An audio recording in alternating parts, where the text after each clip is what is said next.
Hello there everybody, welcome back to my channel and welcome to another Should You Pull video for Dissidia Final Fantasy Opera Omnia. Now today we're going to be looking at Knight Cecil and his DKClicious rework and LD that's going to be coming about later this week, as well as a brand new event that we've not seen before that comes around with him in Boss Rush. Now Boss Rush is something that's a little bit different and requires slightly different strategies to what you might be used to, so it would be good to go through that and see exactly what you need in order to beat it. So if that's all stuff that interests you, then of course, as always, stay tuned and keep on watching. Of course, as always, don't forget to check out all of my social media links in the description box below, including Twitter, Twitch, Discord, and Patreon. Twitch this week, obviously, I'm going to be covering Knight Cecil's event as it arrives, or, well, it's not really Knight Cecil's event, but the event that comes with him. But in my schedule, I did actually mistakenly place his event on the Friday, and therefore my stream on the Friday, because normally when they release events, it's a Monday and a Friday for us in the UK. But this one's actually coming a day earlier, so it's actually going to be Thursday morning that I'm going to be streaming Knight Cecil, so sorry for any confusion on that front. When it comes to Patreon, obviously every time I release a video or series of videos, I shout out one of my patrons at random so that I can give my thanks to each and every person individually. And today that person is going to be Mercurius, who has been following my streams for quite a long time now and is now one of my patrons as well. So thank you very much for your support. Don't forget to check out all of the other places there are for information regarding Dissidia Final Fantasy Opera Omnia. And of course, don't forget to check out all the other content creators below me other than myself. So as always, first things first, let's take a look at Knight Cecil, what his rework and LD are going to bring along for him. Now the banner this time around is going to feature, obviously, Knight Cecil with his LD, his EX, his 15 and his 35, Furion's burst, but only his burst, and it's also going to feature Leon and Kain with their EXs. Now realistically, if you're pulling here, you're pulling for one of two things, either Cecil's kit or Furion's burst. Leon is nice, like he's useful on occasion because of his ability to absorb dark damage. Kain, not so much. Like, Kain has his uses, but he's still not the best, unfortunately. Now, Knight Cecil, on the other hand, is a character that I think has gone undervalued for a very long time.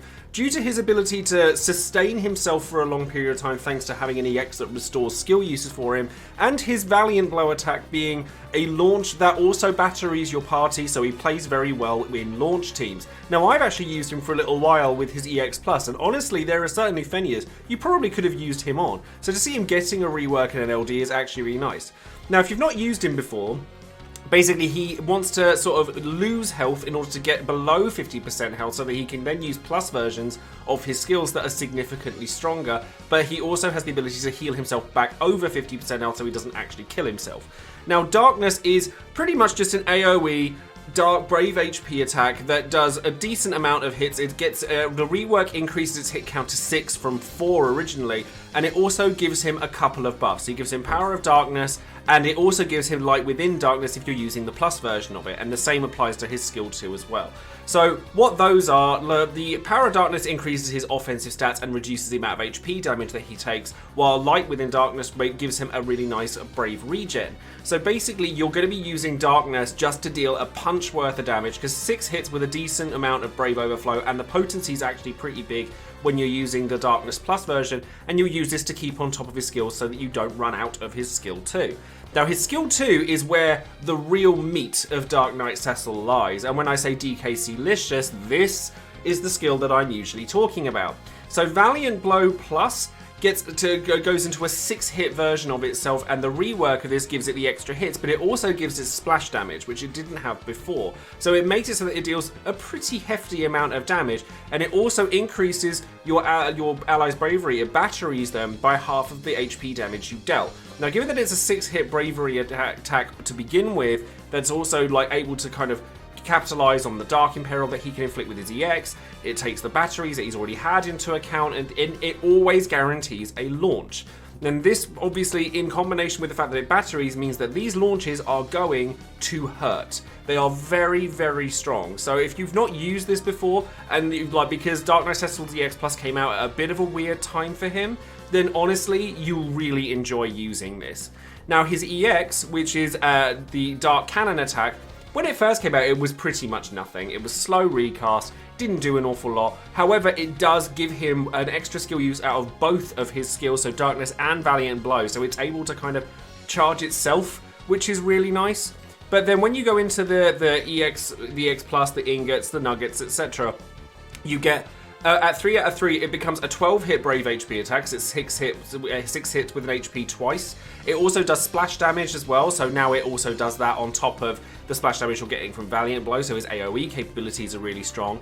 He also, from the 0 out of 3, you'll see he actually gets Dark Resist down on this, which is great because it also powers all of his kit, and it also gives him Power of Darkness and Light Within Darkness. So you're going to be able to keep on top of these buffs pretty efficiently, so long as you're able to go below 50% HP in order to use the plus versions of his skills. His C65 ability in Danger Crush can also help with that. Like it drains your health for you. It's just a bravery attack, and it obviously is a free turn. He also starts with all of his buffs when the quest starts, and he also gets a really kind of odd but not as complicated as it looks Brave++ and HP++ that has 2 variants. So Power is a 3-hit Brave HP attack that has splash damage, but it also consumes some of his health, whereas the HP+ Heal is a 2-hit Brave HP attack that doesn't have splash damage, but it heals him for a decent amount. So there's basically, you're just going to be balancing between that 50% damage. But also bear in mind that any damage that he deals himself, like other characters that deal damage themselves, doesn't translate into HP damage you've taken in terms of score. So don't feel you have to be too reserved with it. Now his LD is honestly one of my favourite LDs I've seen in this game for a long time, and I'm really excited for it. Because bear in mind that he is a launch battery character that does a pretty strong amount of damage as it is. Well, we'll get into why this makes it even better. So Soul Eater is again a 6-hit Brave HP attack that hits twice, so you're getting 12 Brave HP, and then it's got splash damage on top of it as well. It also refunds Bravery to him. It also gives him Power of Darkness and Light Within Darkness on top of everything else, so basically everything he does now does this. It consumes 60% of his HP, so it puts you straight into the plus versions of his skills. It also delays by a turn, and it also gives Darkness Resist down. And it also gives a new debuff called Lunar Mystique. Now, Lunar Mystique is a sap effect and an HP plus 20% to the target. So bearing in mind you're getting the launch, delay, battery, HP plus damage, you're getting everything out of Dark Knight Cecil. And the other thing I wanted to mention with his EX as well is that his EX also makes it so that it doesn't matter how much HP you have on the next time you use one of his skills, because it enables the plus versions of those skills regardless of how much health you have. So this, in combination with the LD, the Lunar Mystique, the fact that you're getting HP plus on launch as well, you combine this with any other launch character like Cloud or Kais or Ramza when he's coming around. He's going to get launched in his kit soon. There's a lot that Dark Knight Cecil does with a lot of effects. So he's like an offensive Swiss Army knife. He's got Imperil, he's got Launch, he's got Delay, he's got the Lunar Mystique debuff that makes him similar to Kurosame. You've got a lot of combo potential with Dark Knight Cecil, and that's why I like him as much as I do. And I liked him before his LD came around. I used him a ton when his EX Plus came out, and I never expected to like him as much as I did. But now that I've seen what his LD can do, and the fact that his rework gives him splash damage and like more hits on his stuff, which is all he really needed. He's also got longevity to match as well, because his EX recharges some of his skills. Honestly, I think Dark Knight Cecil is a valuable asset to anybody, and considering that he's the last character that goes without getting his LD boards or anything, it'll be like, because the next characters we're going to see, apart from perhaps the global exclusive, are going to start having LD calls and LD boards. The fact that he's still getting used a lot, even in JP to this day, he's not getting used loads, but he has still got uses, it honestly speaks volumes for him. In terms of call ability, high armor, etc., Valiant Blow is his call ability, which does have the launch on it. It does also have some of the battery from it. It's not as strong as it would have been from the plus version of itself, but it does kind of have that ability to have a launch in that will complement Cloud. But because it consumes 40% of your HP, it's probably not as likely that you're going to use this unless you're using a summon like Odin or Leviathan that benefits from having the 40% cut in your HP. Sure, if you're using characters like Furion and Rude that can heal you back up instantly, having access to Cloud and Cecil calls at the same time can actually be really valuable, but it's one that I think you want to use with caution, even if it is really strong. In terms of high armor, he has the attack-based high armor, which means he's going to hit 15% plus extra damage on bravery and his HP attack. I think that if you're going to use Cecil a lot, like any character, if you're going to use Cecil a lot, his armor is worth it. And because he has Imperil in his kit and like can take advantage of it, you are going to be capping a lot with Cecil, so it's definitely one I would consider, although maybe hold off for a little while until you've seen what the anniversary has to offer, especially if you're low on high armor tokens. And then being an early character, it's just going to be attack 108, 330. Nice and simple. There's no C50s here or special effects for you to take note of. You just want that attack and for him to hit as hard as physically possible. So now let's talk about Boss Rush. Now this is the event that's going to be coming along with Dark Knight Cecil's banner, and it's quite unique in that we've not really seen anything like it up until this point in global version of Dissidia. So what it is it's a long Chaos or Lufenia fight. It's a long Lufenia fight that that is designed to force you to bring more than one party along to the fight. Basically, you have 50 turns with each party that you use to get as far within the fight as possible. Now, when I say 50 turns, this is more strict than usual, and you have to be particularly careful with characters who use free turns a lot, like Lightning or characters like that, because even if the Lufenia Orb doesn't tick down or the actual turn count doesn't go up, the 50 turn count that you'll see on the screen when you're playing it will tick down even during free turns. The only times where it won't will be during a summon and during a burst. So you'll be able to bring along a summon and a burst with each party that you bring along. And honestly, if you have bursts available with you, then you're going to want to start using them here, because obviously that's more turns that you would have had to clear the event. Now, you have 3 waves here. The first wave is the prominence, so it's a bomb. And you're going to want to try and take this down as quickly and efficiently as possible. You won't see a Lufenia Orb while doing it, and you want as much AoE damage as possible, and you have to kill it before it inflates to its full size, otherwise it insta-kills you. And then you have to move on to your next party, and then that's a big no-no. We don't want that. Wave 2 is going to be against the White Kirins, which you will have seen from Vane's event when it came around the first time. And this one does have a Lufenia Orb that appears at about half health, that you'll want to launch the enemy in order to get the counter to go up. So it goes up by 10 turns every time you launch the enemy. And then the third enemy is a Flawless, which is the Bahamut-style clone with the sword and shield that also has an orb that appears after 50% HP the first time you kill it, and then it will heal itself back up to full life again, and then it will appear again at just under 60% health, where it will have 10 turns, and you'll have to use dark damage on both of these in order to keep it from going down any further. So basically, Dark Knight Cecil is designed for this boss rush because he has both launch and dark damage in his kit. But there's a lot of characters that you can use for this. Like, basically, you want turn efficiency. All these times where I've said off-turn damage, turn efficiency, the last like 3 events I've spoken about it, like I spoke about it with Firion, I spoke about it with Cloud, I've spoken about it with Exdeath, this is where it comes from. Counter-attacks, trap damage, launch damage, anything that doesn't involve you taking a turn in order to deal damage is going to do well here. Now, what teams you take along for this are probably going to be completely reliant on what you have, but my personal plan is to take Firion, probably Exdeath. I was originally going to take Gladio, but probably Exdeath now, and Beatrix for the first wave, because you've got good AoE damage across the board on all 3 of them. You have great off-turn damage through Firion's trap, Exdeath's curses, and Beatrix's extra attacks and follow-up attacks. So you're going to be able to get through that wave really quickly.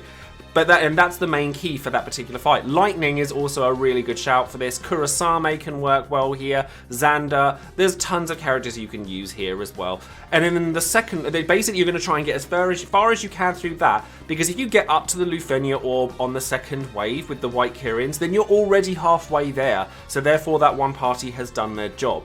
And then with the second party, I'm going to take probably, if I can get Dark Knight Cecil, Cloud, and Kais, because launch damage, and as much launch damage and dark damage as I can physically muster, is going to do me very well here for both of the remaining waves. Now, you don't necessarily have to take just 2 parties for this. You can actually use more. As long as you get it done, you're going to get the majority of the rewards here. But if you want the Lufenia rewards, so like the burst token from the Chaos Challenge that would have been there but isn't here, and the Lufenia like armor tokens, then you want to use as few teams as physically possible. So the first, like if you want all of the rewards here, you're going to want to take 2 parties. If you're happy enough without the high armor tokens, then you can take 3 and you'll still get the burst token. And then after that, you just need to finish it. but there's loads and loads and loads of like nice ways of going about it that you can use. Leon is actually useful in this team. Like I say, Leon's not a reason to pull here, but he is actually helpful. And you know, it's a new piece of content which is exciting for all of us. So honestly, just enjoy it, because we are going to see some other challenging boss rushes in the future, and I'm always of the mind that if it's something new and fresh, then I'm excited.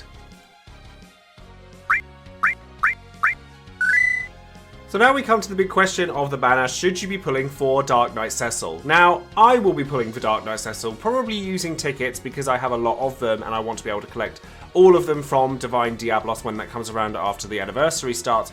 But honestly, I think that he's quite a hard character to turn down. He is a huge damage dealer.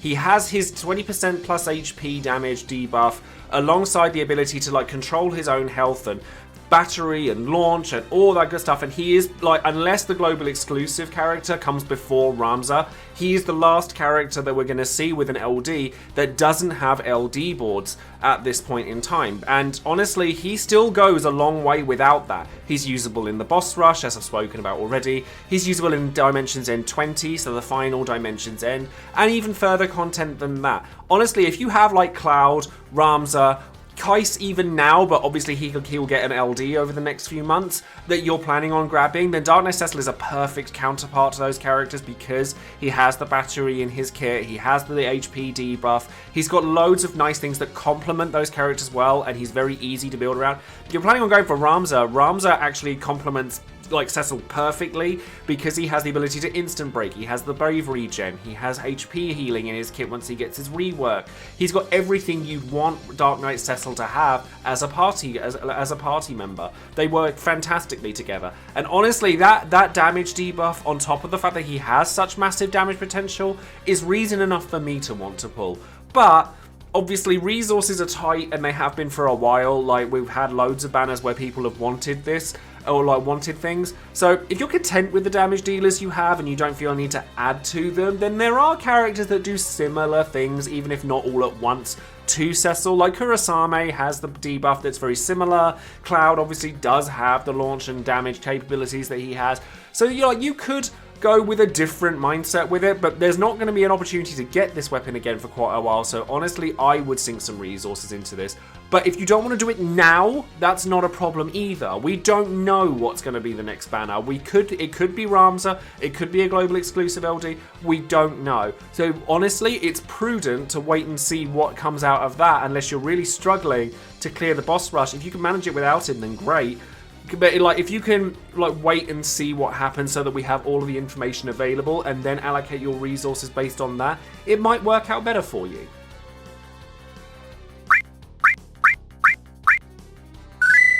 And then finally, it's time for Would You Pull, the section of the video where you, the viewer, get your chance to voice your views on any banner, whether you would or wouldn't pull on it, and why. So once again, a big thank you to all of my patrons for taking part in this and casting their votes and their comments. Now with Dark Knight Cecil's popular, but I think a lot of people are hurting with their resources at the moment, and therefore people are looking for places to save. Now do bear in mind, of course, we're getting a lot of resources probably from the anniversary, from Divine Diablos when it hits, but a lot of people are going to be saving those for Ramza, but there are a lot of resources there, so you might be able to get lucky with Ramza and then come back for Dark Knight Cecil, so don't stress out too much if you're hurting on resources right now. That being said, 71% of the people who voted said that they were going to use tickets on this banner. 19.4%, nearly 20% of players, said that they were going to use gems on this banner, and 9.7%, so just under 10% of players, said that they weren't going to pull on here at all. Now, personally, I would have used gems on this banner had I not had to pity like not too long ago, and because X-Death and Furion were relatively nice to me, I have a large ticket stash available, so I will probably go in with tickets on this banner, but I will use as many tickets as it takes to get this, most likely. So Aurelia says, pulling for Dark Knight Cecil because of how well he synergizes for boss rush. It's new content where I like to have more options to learn the fights more easily. Was going to pull with gems, but decided on tickets because of the stash of tickets we will get with Divine Diablos. Now with Diablos, I will be making a video about Divine Summons, etc., because I think there's been a lot of miscommunication about like how you get stuff, whether you can like store resources in it and that kind of thing, and I will clear all of that up in a future video, so do just keep that in mind. And then with regards to the reasons behind pulling for Dark Knight Cecil, Cecil, honestly, it's a nice reasonable for Dark Knight Cecil, but he's going to be used for you a lot further than just boss rush, so honestly, you won't be disappointed. Protomega007 says, apart from being one of my favourite characters in the franchise, Dark Knight Cecil's party support and debuffs make him a meta must-have. Therefore, I'll be using a combo of tickets, then gems if I have to, as he'll be a very valuable character for the next few months. And I think that a lot of players do consider Dark Knight Cecil to be a really powerful character, so I think that, honestly, people who aren't going for him, like, you don't have to have any one character, and honestly, I think the fact that he doesn't have LD boards, etc., is going to put a few players off, but he is really good even though he doesn't have them. Sad Panda says, Dark Knight Cecil was not on my radar at all, but the hype seems to be real, and while I'm okay with just having Firian's LD, another chance for his burst is a plus. I'll probably go in for around 100 tickets. See, that's another thing as well. Part of the reason I said not to pull on X-Death for Firian's burst because there's another banner that's more worthwhile. This one is one of them. Though, again, we don't know what the global exclusive banner is going to be or when it's going to arrive, because if it arrives before Ramza, the chances are it will have Firian's burst on it, so you'll have another chance to get it there as well. And then finally, Gemekai says, if there's two characters I've been saving for specifically, one of them is Ramza and the other is Dark Knight Cecil. Going in with all in with gems and hoping I don't need to pity. Even still, he seems very worth it with the strong damage output and a good opportunity to try for Firian's burst. So yes, basically, a lot of players are very hyped up for Cecil, but the timing in which he comes out means that a lot of people are going to be using tickets rather than gems. But honestly, I was very, very heavily on the fence about whether to use tickets or gems, but I do think that I want Dark Knight Cecil one way or another. So that's going to be everything for today's video. I hope that you've enjoyed watching. Don't forget to leave a comment as to whether you're going to be pulling for Dark Knight Cecil, how you're going to be pulling for Dark Knight Cecil, whether you're waiting until after the anniversary announcements to do so, and all of that good stuff. Just let me know how you feel in the comments below. Don't forget to like the video, subscribe to the channel, and of course, click that bell for notifications of any future videos I might be making, because the next one that's going to be coming around is going to be about the anniversary. So hopefully there'll be some really exciting stuff and we can finally put to rest all of the different rumors and everything when it comes to the global LD, who it's going to be, what it's going to be, etc. And there'll be a lot of good stuff to look forward to. So a massive thank you for watching, and I hope to see you next time. Thank you again. See you soon. Take care.